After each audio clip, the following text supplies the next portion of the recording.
प्यारे बच्चों, सुप्रभातम। दैवी वाक यूट्यूब चैनल पर आप सभी का हार्दिक स्वागत है। आज हम पुनः आपके समक्ष 10वीं कक्षा की शेमुशी भाग 2 का पाठ द्वितीय लेकर के उपस्थित हैं। पाठ का नाम है बुद्धिर बलवती सदा। बुद्धि हमेशा ही बलवान होती है। प्यारे बच्चों, यह कथा शुक सप्तति नामक ग्रंथ से ली गई है। इस कथा में एक बुद्धिमती स्त्री किस प्रकार अपने बुद्धि चातुर्य से आई हुई विपत्ति से बच जाती है, पाठ में यह शिक्षा देने का प्रयास किया गया है कि कितनी भी बड़ी विपत्ति आ जाए तो उससे अपनी बुद्धि कौशल के द्वारा, बुद्धि चातुर्य के द्वारा और अपनी प्रत्युत्पन्नमति के द्वारा बचा जा सकता है। आइए बच्चों, इस पाठ का आनंद लें। बुद्धिर बलवती सदा। अस्ति देउलाख्यो ग्रामः। देउला नाम का एक गांव है। तत्र राजसिंहः नाम राजपुत्रः वसति स्म। वहाँ राजसिंह नाम का राजपुत्र रहता था। एकदा केनापि आवश्यक कार्येण तस्य भार्या बुद्धिमती पुत्रद्वयोपेता पितुर्गृहं प्रति चलिता। एक बार केनापि दीर्घ संधि है बच्चों, यहाँ पे विशेषण बना ले। केनापि आवश्यक कार्येण, किसी आवश्यक कार्य से, तस्य भार्या, तस्य राजसिंहस्य, उस राजसिंह नाम के व्यक्ति की पत्नी जो बुद्धिमती थी, दोनों पुत्रों के साथ, पुत्रद्वयोपेता, दोनों पुत्रों के साथ, पितुर्गृहम, पिता के घर चली। मार्गे गहन कानने सा एकम व्याघ्रम ददर्श। मार्ग में एक घने जंगल में उसने एक बाघ को देखा। सा व्याघ्रम आगच्छन्तं दृष्ट्वा धार्ष्ट्यात् पुत्रौ चपेटया प्रहृत्य जगाद। बाघ को आते हुए देखकर उसने ढीठता से, धार्ष्ट्यात्, अपने दोनों पुत्रों को चपेटा, थप्पड़ लगाते हुए कहा, क्यों एकैकशः, एक एक करके बाघ को खाने के लिए झगड़ा कर रहे हो। कथम एकैकशो व्याघ्र भक्षणाय कलहम कुरुथः। एकैकशः, एक एक करके बाघ को खाने के लिए झगड़ा कर रहे हो। अयम एकः तावद विभज्य भुज्यताम। एक यह बाघ अभी है तो इसको दोनों बांट करके आधा आधा खा लो। क्यों मैं एक खाऊंगा, मैं एक खाऊंगा, इस प्रकार क्यों कह रहे हो। द्वितीयः कश्चित् लक्ष्यते, और जब कोई दूसरा बाघ मिलेगा तो उसको भी खा लेना। इति श्रुत्वा व्याघ्रमारी काचिदीयमिति मत्वा व्याघ्रो भयाकुल चित्तो नष्टः। ऐसा सुनकर के व्याघ्रमारी काचिदीयम, ये कोई बाघ को मारने वाली है, ऐसा मान करके बाघ व्याकुल चित्त हो गया, डर गया। बच्चों, कहानी स्पष्ट हुई कि किस प्रकार बाघ आ रहा था। उसे देख करके बुद्धिमती स्त्री ने अपने मन में विचारा कि ये हमें खा जाए, उससे पहले कुछ करना चाहिए। और उसने अपने बच्चों को थप्पड़ लगाते हुए कहा कि क्यों लड़ रहे हो कि मैं एक करके खाऊंगा, ऐसा क्यों लड़ रहे हो, अभी एक ही है, इसको ही मिल बांट करके खा लो। और जब बाघ ने ऐसी बात सुनी तो वो घबरा गया। निज बुद्ध्या विमुक्ता सा भयाद्व्याघ्रस्य भामिनी अन्योपि बुद्धिमान लोके मुच्यते महतो भयात्। अन्वय देख लेते हैं बच्चों इसका। सा भामिनी, विशेषण बना लेंगे। सा भामिनी व्याघ्रस्य भयात् निज बुद्ध्या विमुक्ता अन्यः बुद्धिमान अपि लोके महता भयात् मुच्यते। सा, वह सुंदर स्त्री, भामिनी कहते हैं बच्चों सुंदर रूपवती स्त्री को। तो वह सुंदर स्त्री अपनी बुद्धि से व्याघ्र के अर्थात बाघ के डर से मुक्त हो गई। इसी प्रकार लोक में अन्य भी बुद्धिमान लोग बड़े बड़े भय से मुक्त हो जाते हैं। किसके बल पर? अपनी बुद्धि के बल पर, बुद्धि बुद्धि चातुर्य के बल पर वे बड़े से बड़े भय को पार कर लेते हैं। भयाकुलं व्याघ्रं दृष्ट्वा कश्चित् धूर्तः शृगालः हसन्नाह। भय से व्याकुल बाघ को देख करके किसी धूर्त शृगाल, शृगाल कहते हैं बच्चों सियार को, हसन आह हसन्नाह, हसन क्षत्रिय प्रत्यय में बना है तो हंसते हुए कहा, भवान कुतः भयात् पलायितः, आप भय से कहाँ भागे जा रहे हैं। व्याघ्रः गच्छ गच्छ जम्बुक त्वमपि किंचित गूढ़ प्रदेशम यतो व्याघ्रमारीति या शास्त्रे श्रूयते तयाहं हन्तुमारब्धः परम गृहीतकर जीवितो नष्टः शीघ्रं तदग्रतः।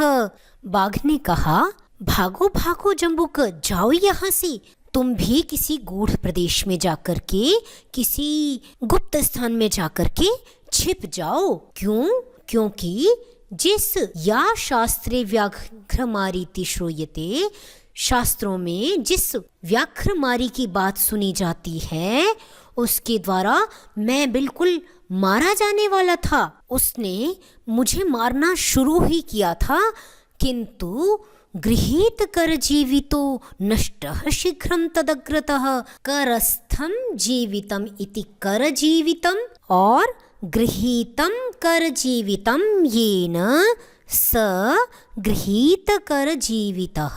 कर कहते हैं बच्चों हाथ को, तो हाथ में करस्थ, हाथ में प्राण स्थित हो जिसके, वो हो गया कर जीवित, और हाथ में प्राण रख लिए गृहीतः कर जीवितः, हाथ में प्राण रख कर, मैंने हथेली में प्राण रख कर के मैं उसके सामने से भाग आया। यहाँ पर बच्चों बहुव्रीहि समास है, तो इसको इसी प्रकार समझने का प्रयास करेंगे। शृगालः, अब सियार ने बोला, व्याघ्र त्वया महत् कौतुकम आवेदितम यन्मानुषाद् विभेषि। ओह, बहुत आश्चर्यजनक बात बताई कि तुम मनुष्यों से डरते हो। व्याघ्रः प्रत्यक्षमेव मया सात्मपुत्रा वे कैकशो मामत्तुम कलहायमानौ चपेटया प्रहरन्ति दृष्टा। बाघ ने कहा, मैंने प्रत्यक्ष ही सात्मपुत्रौ एकैकशौ, अपने पुत्रों को एक एक करके मुझे खाने के लिए लड़ता हुआ देख करके चपेटा से अर्थात थप्पड़ से मारते हुए मैंने उसको देखा। बच्चों, आप यहाँ पर एक बात और ध्यान दें, चूंकि आप 10वीं कक्षा के विद्यार्थी हैं तो आपकी परीक्षा में कर्मवाच्य का प्रयोग आता है। देखिए, इस वाक्य में भी कर्मवाच्य का ही प्रयोग किया गया है। मया दृष्टा, मेरे द्वारा वो देखी गई। ये कौन कह रहा है? बाघ कह रहा है कि मैंने साक्षात उसको अपने आँखों से, अपने पुत्रों को जब वो लड़ रहे थे एक एक करके मुझे खाने के लिए, तो उसने थप्पड़ से मारते हुए मैंने उसको देखा। जम्बुकः स्वामिन् यत्रास्ते सा धूर्ता तत्र गम्यताम।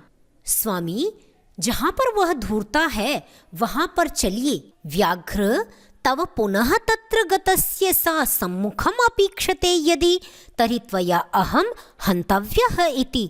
हे बाघ, हे स्वामिन, तुम पुनः वहाँ जाकर के उसके सामने खड़े हो जाना। यदि वो सम्मुखम अपेक्षते, वो आंख में आंख डाल करके यदि देख पाती है, तर्हि त्वया अहम हन्तव्यः, तो आप मुझे मार डालें, वो आपसे आंख भी नहीं मिलाएगी। ये उसका कहने का भाव है। व्याघ्र शृगाल यदि त्वं मां मुक्त्वा यासि तदा वेलाप्य वेला स्यात्। बाघ सियार से कहता है कि सियार, यदि तुम मुझे वहां छोड़ करके चले जाते हो तो तुम्हारी शर्त का क्या? वेला कहते हैं बच्चों शर्त को। वेला अपि अवेला स्यात्, तुम्हारी शर्त भी क्या होगी? समाप्त हो जाएगी। क्यों? क्योंकि तुम मुझे छोड़ जाओगे और वह मुझे खा जाएंगे, तो उसके बाद शर्त लगाने वाला कौन होगा तुमसे कि मैं तुम्हें मारूंगा? जम्बुकः यदि एवं तर्हि माम निज गले बद्ध्वा चल सत्वरम। यदि ऐसी बात है तो आप मुझको अपने गले में बांध करके चलो। स व्याघ्रः तथा कृत्वा काननम ययौ, वह बाघ उसी प्रकार करके उसको अपने गले में बांध करके वन की ओर चल पड़ा। श्रृगालेन सहितं पुनरायान्तं व्याघ्रं दूरात् दृष्ट्वा बुद्धिमती चिंतितवती। सियार के साथ पुनः फिर से बाघ को आता हुआ देख करके, दूर से ही देख करके बुद्धिमती चिंतित हो गई। जम्बुक कृतोत्साहात् व्याघ्रात् कथम मुच्यताम्, अरे सियार द्वारा पुनः उकसाए जाने से इस बाघ से अब मैं किस प्रकार मुक्त हूँ। परम प्रत्युत्पन्नमतिः सा जम्बुकम् आक्षिपन्त्यंगुल्या तर्जयन्त्युवाच, पर वो बहुत प्रत्युत्पन्नमति थी। उसने आई हुई विपत्ति को देख करके तुरंत एक नया उपाय सोचा और उसने सियार को इंगित करते हुए अंगुली से डांटते हुए कहा, रे रे धूर्त त्वया दत्तं मह्यं व्याघ्रत्रयं पुरा विश्वास्याद्यैकमानीय कथं यासि वदाधुना। अन्वय लगा लें बच्चों। रे रे धूर्त त्वया पुरा मह्यं व्याघ्रत्रयं दत्तं विश्वास्य अद्य एकम आनीय कथम यासी अधुना वद। अर्थ देख लेते हैं इस श्लोक का। रे रे धूर्त, हे धूर्त, त्वया तुमने, पुरा पहले, मह्यम मुझको, व्याघ्रत्रयम दत्तम 3 बाघ दिए थे, विश्वास्य विश्वास दिलाकर, अद्य आज, एकम आनीय एक को ला करके, कथम यासी कहाँ जा रहे हो, अधुना वद अभी बताओ मुझको। तो इसी प्रसंग में अग्रिम श्लोक भी देख लेते हैं बच्चों। इत्युक्त्वा धाविता तूर्णं व्याघ्रमारी भयंकरा व्याघ्रोऽपि सहसा नष्टः गलबद्ध श्रृगालकः। अन्वय लगा लेते हैं इसका बच्चों। इत्युक्त्वा व्याघ्रमारी भयंकरा तूर्णं धाविता गलबद्ध श्रृगालकः व्याघ्रः अपि सहसा नष्टः। इस प्रकार बाघ को मारने वाली भयंकर रूप धारण करके तूर्णम धाविता बहुत तेजी से दौड़ गई। किसकी ओर? सियार की तरफ। गलबद्ध श्रृगालकः व्याघ्रः अपि, और गले में बंधा हुआ सियार वाला जो बाघ था वह भी बहुत तेजी से अचानक से भागा। एवं प्रकारेण बुद्धिमती व्याघ्रजात भयात पुनरपि मुक्ता अभवत। इस प्रकार बुद्धिमती जो स्त्री थी वह व्याघ्रजात, व्याघ्र से उत्पन्न, व्याघ्रात जातः इति व्याघ्रजः, तस्मात् व्याघ्रजात, व्याघ्र से उत्पन्न अर्थात बाघ से उत्पन्न जो भय, उस भय से, बाघ से उत्पन्न भय से फिर भी वह मुक्त हो गई। अतएव उच्यते बुद्धिर्बलवती तन्वी सर्वकार्येषु सर्वदा। इसीलिए कहा जाता है सभी कार्यों में हमेशा छोटी सी बुद्धि बलवान होती है। तो बच्चों सर्वदा अपनी बुद्धि का उपयोग करें और बड़ी से बड़ी विपत्ति को आसानी से पार करने का अभ्यास करें, क्योंकि बुद्धिर्बलवती तन्वी सर्वकार्येषु सर्वदा। तो आपको यह पाठ अच्छा लगा? आप अपनी प्रतिक्रिया कमेंट बॉक्स में लिखें। आइए बच्चों अब इस पाठ का अभ्यास देख लेते हैं। प्रथम प्रश्न है एक पदेन उत्तरम लिखत। एक पद के द्वारा उत्तर लिखें। बुद्धिमती कुत्र व्याघ्रम ददर्श। बुद्धिमती ने बाघ को कहाँ देखा? कानने। भामिनी कया विमुक्ता। सुंदर स्त्री किससे मुक्त हो गई?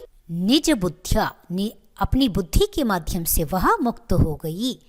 ग सर्वदा सर्वकार्येषु का बलवती? बुद्धि ही बलवती। घ व्याघ्रः कस्मात् विभेति? व्याघ्रमारीतः विभेति। प्रत्युत्पन्नमतिः बुद्धिमती किम आक्षिपन्ती उवाच। जम्बुकम। प्रत्युत्पन्नमती जो बुद्धिमती थी उसने किसको आक्षेप करते हुए कहा था? तो जम्बुक को, सियार को आक्षेप करते हुए कहा था। प्रश्न संख्या 2 देखें। अधोलिखितानां प्रश्नानाम् उत्तराणि संस्कृतभाषया लिखत। बुद्धिमती केन उपेता पितुर्गृहं प्रति चलिता? बुद्धिमती पुत्रद्वयोपेता पितुर्गृहं प्रति चलिता। व्याघ्रः किं विचार्य पलायितः?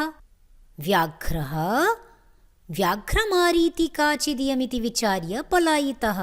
बाघ ने क्या सोचा कि ये कोई बाघ को मारने वाली है, ऐसा सोच करके वो भाग गया। लोके महतः भयात् कः मुच्यते? लोके महतः भयात् बुद्धिमान् मुच्यते। जम्बुकः किं वदन् व्याघ्रस्य उपहासं करोति? भवान् कुतः भयात् पलायितः इति वदन् व्याघ्रस्य उपहासं करोति। बुद्धिमती शृगालं किम् उक्तवती? बुद्धिमती शृगालम् उक्तवती, रे रे धूर्त, त्वया पुरा मह्यं व्याघ्रत्रयं दत्तं, विश्वास्य अद्य एकम् आनीय कथं यासि? अधुना वद। इस उत्तर के स्थान पर बच्चों आप वह श्लोक भी रख सकते हैं जो अभी आपने पढ़ा था। रे रे धूर्त वाला जो श्लोक है, उस श्लोक को भी आप यहाँ पर रख सकते हैं। अग्रिम प्रश्न देखें। प्रश्न संख्या 3। स्थूल पदमाधृत्य प्रश्न निर्माणं कुरुत। स्थूल पद को आधार बना करके प्रश्न निर्माण करें। तत्र राजसिंहो नाम राजपुत्रः वसति स्म। वहाँ पर राजसिंह नाम का राजपुत्र रहता था। तो राजसिंह नाम, यहाँ नाम का विशेषण है राजसिंह, इसलिए बच्चों यहाँ पर आप प्रयोग करेंगे किम। किम नाम राजपुत्रः वसति स्म।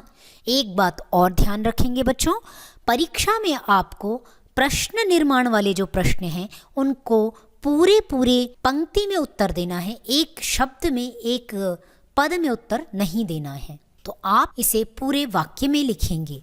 ख बुद्धिमती चपेटया पुत्रौ प्रहृतवती। बुद्धिमती कया पुत्रौ प्रहृतवती। ग व्याघ्रं दृष्ट्वा धूर्तः शृगालः अवदत्। कं दृष्ट्वा धूर्तः शृगालः अवदत्। त्वं मानुषात् विभेषि। त्वं कस्मात् विभेषि। पुरा त्वया मह्यं व्याघ्रत्रयं दत्तं। मह्यं के लिए कस्मै। अग्रिम देखें। प्रश्न संख्या 4। अधोलिखितानि वाक्यानि घटनाक्रमानुसारेण योजयत। इन्हें जिस क्रम से जो घटना घटी उस क्रम में इन वाक्यों को आपको लगाना है। तो बच्चों अर्थ को समझ करके आप इसे लगाने का प्रयास करें। आप लगाने में असमर्थ होवें तो आप मेरे इस अभ्यास को देख करके अपना संशोधन कर सकते हैं।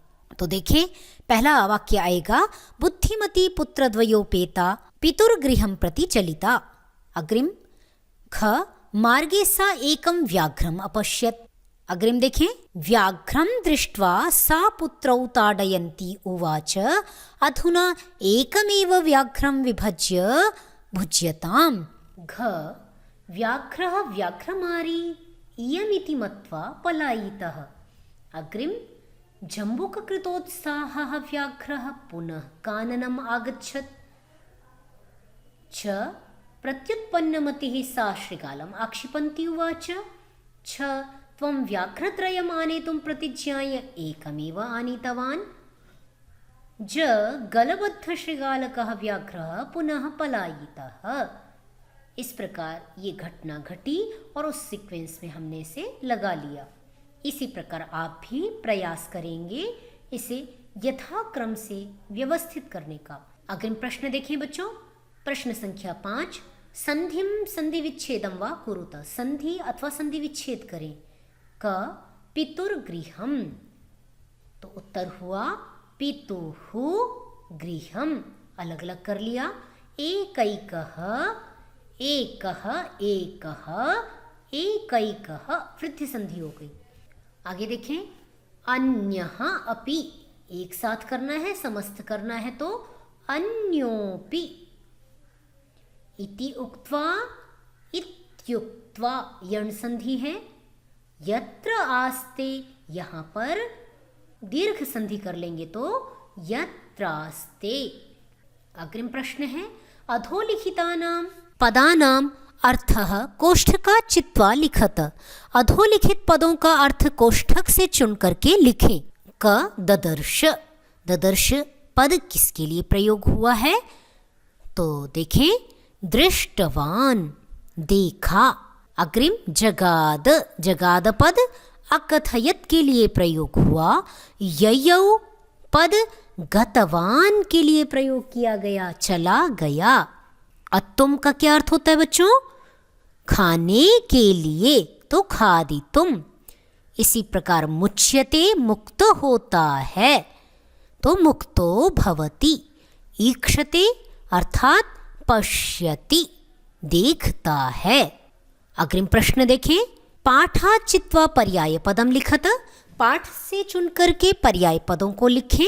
वनम, तो उत्तर होगा काननम। ख श्रृगालः जम्बूकः। शीघ्रम सत्वरम। घ का पत्नी, पत्नी के लिए पाठ में शब्द आया था बच्चों, भार्या। गच्छसि यासि। इसी प्रकार अग्रिम देखें, आ पाठात् चित्वा विपरीतार्थकम पदम लिखत। पाठ से चुन करके विपरीत पदों को लिखें। प्रथमः, तो पाठ में इसके लिए आया था द्वितीयः। उक्त्वा अनुक्त्वा। अधुना पश्चात।